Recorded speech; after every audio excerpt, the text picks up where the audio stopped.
আসসালামু আলাইকুম।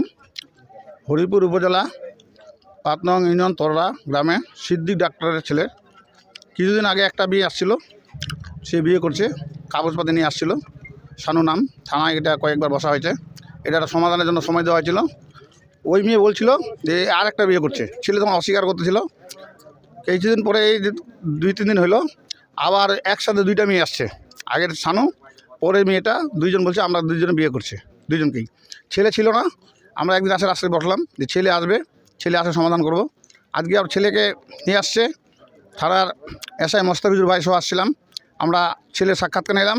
ছেলে বলতেছে হ্যাঁ শানুকে আমি বিয়ে করছি, কাবিননামা আছে। আর একজনকে রানী দিটার নাম, তাকে আমি বিয়ে করি নাই, বিয়ে হয়েছে এমনি, কোনো কাবিননামা নাই। তখন বলছে আমরা বলছি কাবিননামা না থাকলে তখন মেয়ে সাক্ষাৎ দিল। মেয়ে বলছে কাবিননামা আছে, কাজী রেজিস্ট্রি হয়েছে, এই আমার কাছ থেকে ওটা সব কাগজপত্র নিয়ে চলে আসছে, এখন অস্বীকার করতেছে। এই সাক্ষাৎকার দুজনের। তখন আমরা বললাম যদি ছেলেকে বললাম যে আমি দুইজনকে রাখবো। হ্যাঁ, দুইজনকে রাখলে তাহলে দুইটা যদি কাবিননামা না হয়ে থাকে আমরা কাবিননামা করে দেবো। মেয়েদেরকে জিজ্ঞাসা করলাম, মেয়েরা বলছে আমরা দুইজনে থাকবো। এইভাবে তখন মোটামুটি একটা ইয়া হইলো, তো কাবিননামা আমরা করে নেব। তখন থানা থেকে অফিসার বললো যে ঠিক আছে, ওরা যদি থাকতে চায় থাকুক, ওটা মেয়ের ডিসিশন, ছেলে যদি রাখতে চায় রাখুক, এটা আমরা কেউ বলতে পারবো না।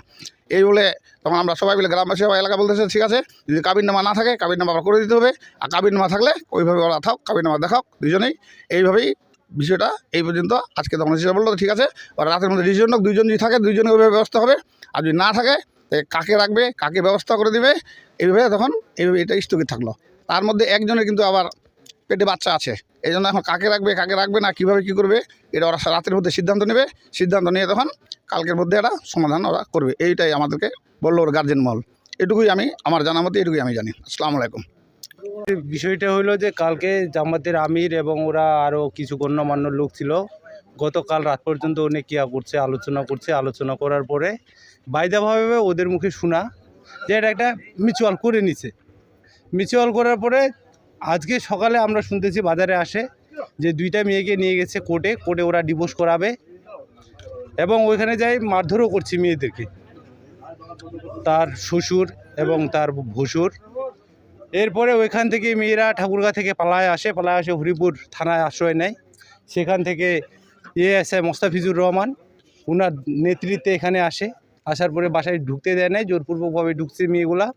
তখন বাজারে আসে, ওরা আমাদেরকে বলছে এখানে বাজারের মানুষগুলোকে যে আমাদেরকে রক্ষা করেন, আমাদেরকে স্বীকৃতি দিচ্ছে না। কী জন্য দিচ্ছে না বলতেছে আমাদেরকে মানে না, আমরা নাকি ওনার বিবাহিত বউ না। এবং এখানে আমরা যাওয়ার পরে দেখি যে উনি অনেক বিভিন্ন রকমের ভুয়া একটা দলিল বাইর করতেছে। যে একটা দেখাচ্ছে এভিডেভিট তো একেবারে বিয়ের চুক্তিনামায় একটা না, সেটা হলো একটা অনুগত আইনে। আর দ্বিতীয় হলো যে উনি একটা তালাক দিছে, সেটা কোনো লিগাল না, আনলিগাল একটা কাগজ দেখাইছে।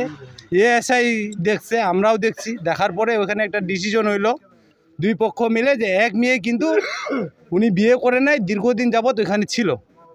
আর যেটা আন্তঃসত্ত্বা আছে 5 মাসের, তার সঙ্গে আমরা কথা বলছি। তিনি বলেছে যে আমাকে উনি যে ডিভোর্স দিল, এর মধ্যে তো ডিভোর্স হয় না, কারণ অন্তঃসত্ত্বা মেয়ের কিন্তু ডিভোর্স হয় না, এটা কোনো আইনে লিগাল না। আনলিগালভাবে সেটা একটা প্রতারণা করছে ছেলে।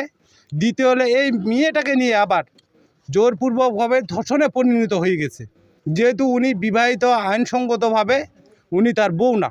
আমরা এটা শোনার পরে গণ্যমান্য বিচারক ছিল এবং জামাতের আমিরও ছিল, এএসআই মোস্তাফিজুর ছিল, তার সাথে একজন কনস্টেবল ছিল। আমি একটা কথা বলতেছি যে আমরা ওর সাথে বেড়াতাম 3 জন বা 4 জন মিলে।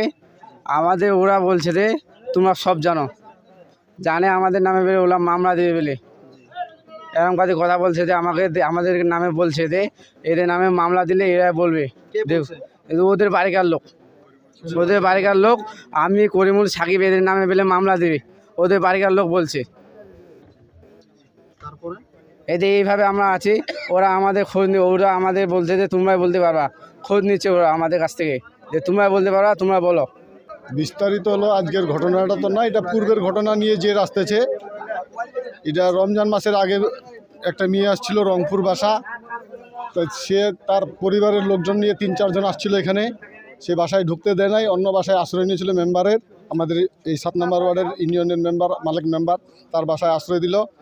সে তাকে বুঝাই টুজাই নিয়ে কীভাবে যে ম্যানেজ করলো মেয়েটাকে ভেলে তারা মানে নিবে, মানে নেওয়ার পরে তারা বাসায় নিয়ে গেল, বাইরের লোকগুলোকে বাইরে করে দিল, জামাতের 3-4 জন লোক তারা রাখে দিল।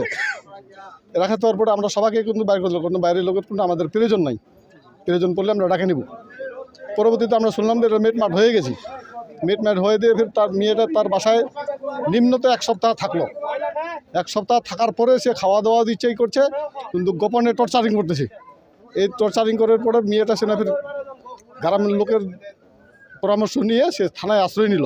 থানায় আশ্রয় থেকে প্রায় 3 মাসের কাছাকাছি হয়ে যাচ্ছে, থানায় কোনো বিচার পায় নাই। এরাই কিন্তু ওখান থেকে যে কোনোভাবে কৌশল করে মেয়েটাকে তার বাসায় পাঠিয়ে দিল, ছেলেটা আসলে আমরা আরও সমাধান করে দিব।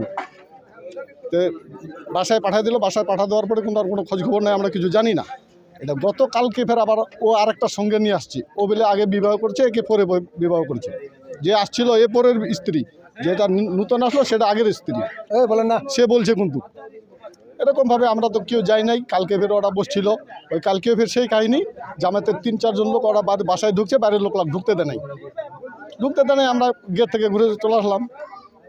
বাজারের সমালোচনা শুনতেছি, কিন্তু শোনার পরে আজকে ফের ভোরবেলায় মেয়েগুলোকে নিয়ে ঠাকুরগাঁ গেছিলো সিএনজি করে, যাই ওখানে বাইফোর্স করে যেভাবে হোক কৌশল করে তাদেরকে অঙ্গীকার নামা লিখে দিচ্ছে এবং সই করাচ্ছে। সৎ ইচ্ছায় সই না দিলে তাদেরকে টর্চারিং করা হচ্ছে। হ্যাঁ, এ বলে মেয়েরা যে কোনো টাল বাহানা করে ওখান থেকে আউট হয়ে বাসে চড়ে হরিপুর থানায় আসলো। থানার থেকে আসে, ওখান থেকে সংগ্রহ করে সে বাসায় নিয়ে আসলো পুলিশের আওতায়। পুলিশ এখন বসে তারা মিটিং করলো, জামাতের লোকও আছে, বিএনপির লোকও আছে, 2 পার্টির লোকে আছে। থাকার পরে কিন্তু বিএনপির লোকজনকে বাইর করে দিল, জামাতের লোককে বাইর করলো না। বিএনপির লোক সবাইকে বাইর করে দিল, কিন্তু জামাতের একজনকে বাইর করলো না।